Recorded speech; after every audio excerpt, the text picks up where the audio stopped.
Bem-vindos a mais um Aprenda Direito, a OAB mais perto de você. Eu sou o professor Altair e nós vamos dar continuidade ao estudo do direito tributário dos impostos em espécie. Estamos estudando os impostos federais, mais especificamente o IPI. Nós já vimos os critérios gerais do IPI e já vimos o aspecto material, ou seja, o fato gerador. Nós vimos que o fato gerador é a saída da mercadoria do estabelecimento industrial, o despacho, o desembaraço aduaneiro da mercadoria industrializada vinda do exterior e a arrematação, no caso da compra e leilão de mercadorias apreendidas ou abandonadas pela Receita Federal. Tá? Dando continuidade, nós vamos analisar o aspecto temporal. Quando ocorre o fato gerador? Bem, é bem simples, está muito ligado, muito associado ao aspecto material. Por exemplo, o fato gerador relação à saída da mercadoria do estabelecimento industrial.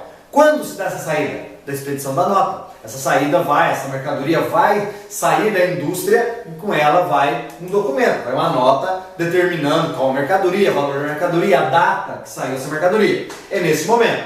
Mesma coisa lá no desembaraço aduaneiro. Vai ocorrer quando? Do momento do desembaraço aduaneiro. Quando se deu o desembaraço aduaneiro? Neste momento ocorre o fato gerador do IPI. E o mesmo se dá no leilão, no momento da compra. Você faz o lance, no momento que vai efetuar o pagamento do seu leilão, do lance que você efetuou, neste momento ocorre o fato gerador do IPI. A importância disso, como nós já vimos lá na regra matriz, qual que é a importância do aspecto temporal? Qual lei vai ser aplicada? A lei que vai ser aplicada para a cobrança daquele fato gerador daquele tributo. Vai ser a lei que estava vigorando na data da ocorrência do fato gerador. Então essa é a importância de se estudar o aspecto temporal. Beleza? O aspecto espacial.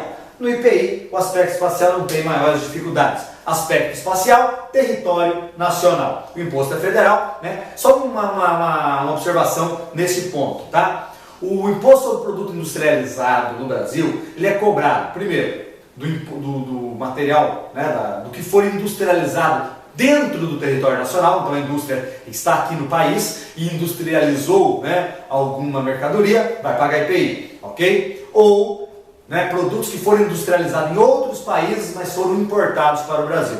Tá? Então, quando falo em território nacional, como aspecto espacial do IPI, eu tenho que lembrar produtos que foram industrializados dentro do Brasil e produtos que foram industrializados fora, mas foram importados para o Brasil. Ok? Então, também vai ser aí, se pagar o IPI. Beleza?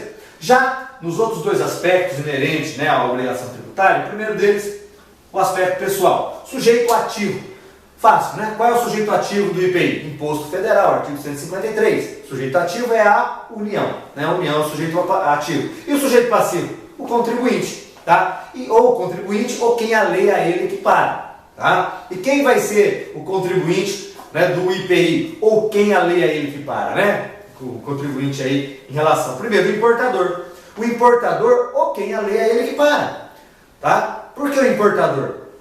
Ele não vai pagar o IPI da entrada da mercadoria industrializada dentro do Brasil? Vai. Então ele é o quê? Sujeito passivo, contribuinte do IPI. A indústria, Indústria ou quem a lei a ela equipara.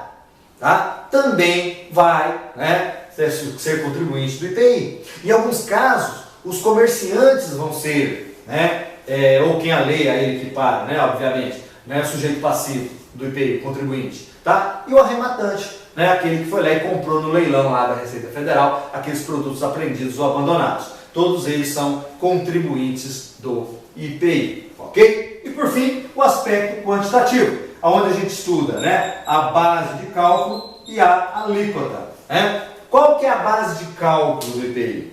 Eu vou ter que analisar o quê? Quais são os fatos geradores? Bem, se for da saída da mercadoria da indústria, é o valor da operação. Qual o valor da nota? Qual o valor da operação daquela mercadoria que saiu da indústria? Aquele valor vai ser o que? A base para o cálculo da tributação do IPI. Tá? Se for no desembaraço aduaneiro, o preço normal da mercadoria. Qual o preço que está lá, que eu vou pagar lá na mercadoria? O preço normal dela. O preço normal dela vai ser a base de cálculo para o pagamento do IPI.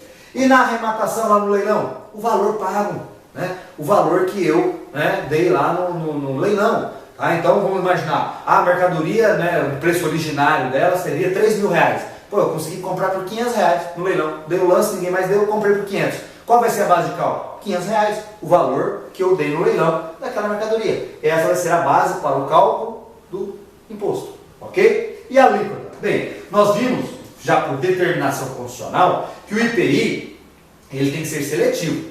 Ele tem que, né, a alíquota vai variar de acordo com a essencialidade do produto. Então, em regra, essas alíquotas vão de 0, né, a 30%. Tá? Ou seja, de 0 a 30% é o comum. Pode ter, em alguns casos específicos, uma alíquota maior de 30%? Pode. Tá? Mas, em regra, é de 0 a 30%. Tá? Por que as alíquotas vão variar? Por causa do princípio da seletividade. Aí eu vou ter que analisar qual é o produto industrializado, se ele é essencial ou se ele não é, e aí vai ver em qual alíquota, em qual faixa de alíquota esse produto vai entrar. Ok? Pois bem, aqui nós vimos então, né, o estudo do imposto, né, sobre produto industrializado. Né? Então até o nosso próximo Aprenda Direito, a OAB mais perto de você.